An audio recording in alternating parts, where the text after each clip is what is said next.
up. Meaty crushing, medium punch. The stand pierce, he's harassing with the fans. Take back your turn. Yeah, she gets a shimmy. Not gonna be it just yet. Give me one more touch. One more hit to sneeze and freeze will kill. Oh my God, look at the part at the bottom too. He has a way to bust out. He finds a way to the gap. Almost got through the shimmy. Don't let him play. Throw. Don't let him play. Don't let him get up. Oh. He's back to bar. Odie fan. And there comes the drive. It's back. Massive blast. Knuckle Do moves on the gas cup. Takes down Boost. We will see him in Japan. Knuckle Do Dang. Dang, son. With that performance, a reset into a 6-1 over Moose Lee. Kind of wild.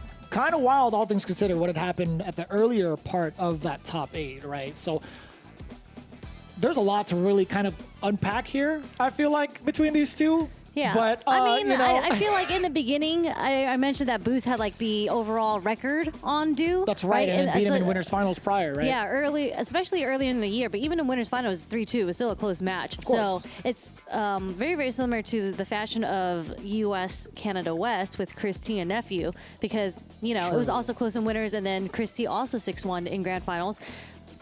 Knuckle Do Insane, just by the way. like he had a very, very good read on the projectiles. I feel like they were going head to head with the fans, and Knuckle Do came out on top with that, just on the reads and just like the overhead, and there's just all the damage that's coming in on my side. On my side, I like that. Even on like the jump-ins that he calls out, right? There are spacing traps that Boost Lee tried to set for himself, but he just happened to be at the wrong place at the wrong time or anticipate something else. And there have been some pretty pivotal jump-ins coming in from the side of Knuckle Do, and we all know, like, if she's got like certain conditions met, certain bar on her in terms of super, it's gonna deal so much damage, man. Yeah, even off of jabs, Knuckle Do actually got a lot of conversions off of just like stand jab, whether it was to interrupt drive rushes or even in between the block strings. He would just jab. I heard the chant, by the way, as I was coming back from like the preview that's area. Because he did a little the teabag. Yeah, you were definitely like jab.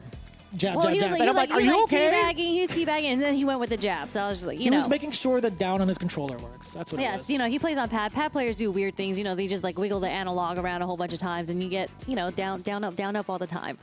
But anyways, very, very convincing performance from Knuckle Do. I mean, he's, as you mentioned, he's hot off the streak, undefeated at Street Fighter League. So I think it makes sense to me that he's finally finding his connection with Mai and the way that he wants to play her, and it's showing through his performance and his results. Most definitely, right? And they still have their eyes on like the grand scheme of things also. Like, although Boost didn't necessarily make it into like Capcom Cup via this qualifier, there's still so much to be held in their matchups in the second half of Street Fighter League US, right? So if anything, it's just like a stepping stone towards like a very similar goal, right? Still being able to make it through to Capcom Cup via their teammates of like Bandits as well is a high possibility. Yeah.